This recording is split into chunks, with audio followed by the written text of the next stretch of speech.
Almaniya hökuməti isə sərhədlərə nəzarəti gücləndirib. Bu, miqrant axınının məhdudlaşdırmaq məqsədi daşıyır və bu, yeni federal kansler Mertzin əsas seçki vədlərindən biri idi.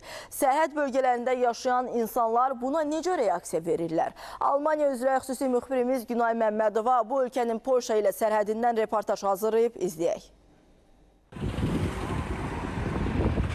Almaniyanın Görliç və Polşanın Zgorzelis şəhərlərini Nayse çayı ayırır. Təbii ki, həm də sərhəd məntəqəsində 2 ildir ki, davam edən, indi isə sərtləşdirilən yoxlamalar. Şengen zonasında artıq əvvəlki kimi sərbəst hərəkət etmək mümkün deyil. Almaniya sərhəd nəzarətini gücləndirib. Xüsusilə Polşa, Çekiya və İsveçrə ilə sərhədlərdə. Biz hazırda Almaniya-Polşa sərhədindəyik. Burada sərhədçilər avtomobilləri, avtobusları və hətta piyadaları seçmə üsulu ilə yoxlayırlar. Almaniya bəyan eləyir, sistem daha nəzarətli olmalıdır. Amma bu dəyişikliklərin qiyməti təkcə rəqəmlərlə ölçülmür. Söhbət insanların taleyindən gedir. Polşalı Yakub Volinski Zgorzelis şəhərindəndir, amma ailəsi ilə birlikdə qarşı tərəfdəki Görlişdə yaşayır. Demək olar ki, hər gün sərhəddi keçir və bu yoxlamalardan narazıdır. O, hətta keçən il bununla bağlı məhkəməyə də müraciət edib. Sərhəd yoxlamaları bizim həyatımızı çətinləşdirir. Bu çox xoşa gəlməz bir prosesdir. İnsan özünü daima nə isə səhv edən bir cinayətkar kimi hiss edir. Nənə-baba ziyarətindən evə qayıtdığı üçün belə.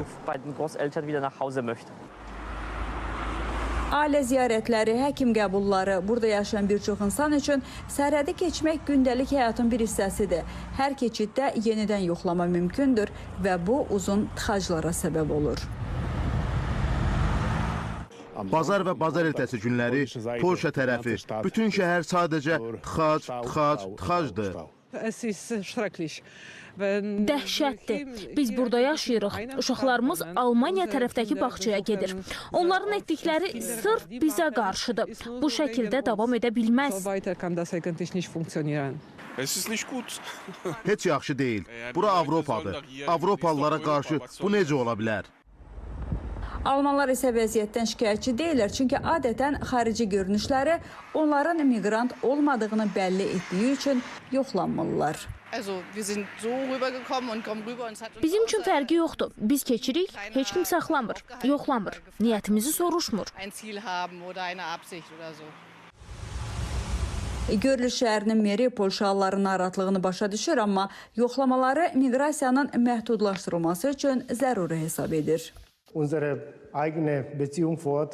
Bu, burada bizim yerli münasibətlərimizə təsir etmir. Amma əlbəttə əlavə sərhəd maneələri bir qədər narahatlıq yaradır. Çünki bu məsələ ilə bağlı Avropa miqyasında çox hərəkətlilik var. Mən gözləyirəm ki, yaxın zamanlarda razılıq əldə olunacaq və belə daxili sərhəd yoxlamalarına ehtiyac qalmayacaq.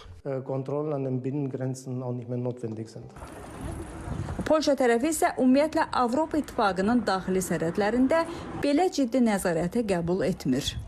Sərhəd yoxlamaları Görliç ilə əməkdaşlığımıza problem yaradır. Hazırda şikayət formasında bir petisiya hazırlayırıq. Biz Almaniyanın Şengen məkanını faktiki olaraq ləğv etdiyini düşünürük və bunu səhv hesab edirik. Bu yoxlamalar çox uzun müddətdir davam edir. Almaniyanın tətbiq etdiyi gücləndirilmiş sərhəd nəzarətinin nə vaxt bitəcəyi isə hələ bəlli deyil. Günay Məmmədova, Azərbaycan televiziyasının Almaniya bürosu, Görliç.